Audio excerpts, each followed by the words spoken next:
I disappeared for one day, but I didn't expect this. Ben, planned it down to the smallest detail. One full day. No phone, no messages, no explanations. I wanted to see what would happen if I stepped away quietly. No drama, no warning, just a pause. I told myself it wasn't running away. It was control. The plan actually worked. The city didn't fall apart without me. People laughed, argued, hurried past each other like they always did. I blended into the background so easily it felt natural, like I'd finally learned how to exist without pressure. I walked for hours, sat on benches, watched the sky change colors. No one needed me, and for once that felt peaceful. I even smiled. This was exactly what I wanted. One day gone, then I'd return refreshed. People might notice, or maybe they wouldn't. Either way, life would go on, and so would I. As the day ended, I headed home. The house was quiet when I stepped inside, calm, safe, like it had been waiting. I dropped my bag and noticed a folded note on the table, neatly placed. It wasn't for me. It was addressed to the nanny. I shouldn't have read it. I knew that. But then I saw my name.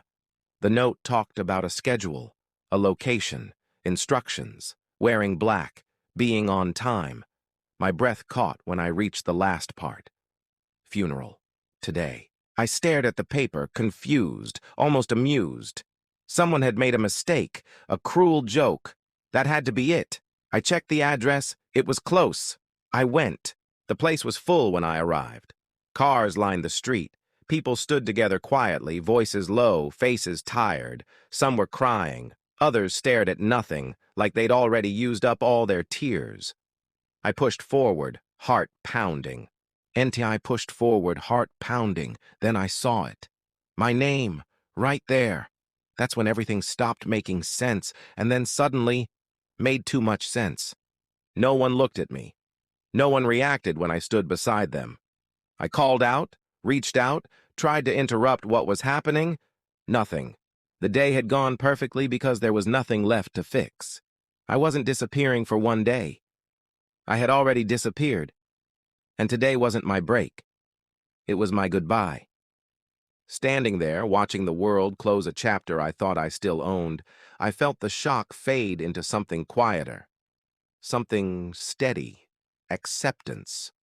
So I took one last look, turned away from a life that had already moved on, and finally did the only thing left for me to do. I moved on too.